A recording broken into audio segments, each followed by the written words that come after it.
Спонсор данного видео – компания Health Collection, 100% натуральный состав. Апноэ сна как осложнение храпа. Апноэ сна – это одно из осложнений храпа. Храп – это серьезное заболевание, а не безобидные громкие звуки во сне.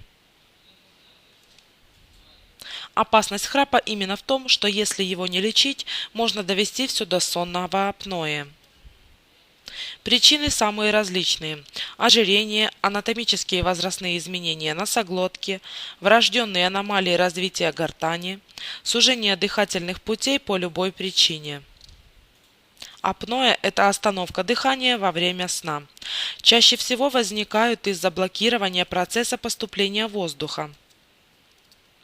Происходит спадение стенок дыхательных путей таким образом, что они полностью перекрывают поступление кислорода к легким. После этого происходит нарушение баланса кислорода и углекислого газа в крови, что заставляет человека сделать вдох. Из-за такой защитной реакции мозг просыпается. Это может происходить до 500 раз за ночь, поэтому происходит нарушение сна. Апноэ приводит к повышению артериального давления, к инсультам и инфарктам. Сам храпящий, конечно же, не в силах заметить у себя апноэ.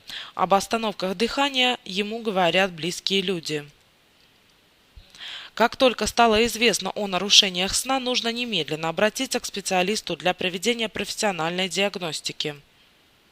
Для выявления причин заболевания используют полисомнографию. Это своеобразный тест, который проводится в лаборатории сна.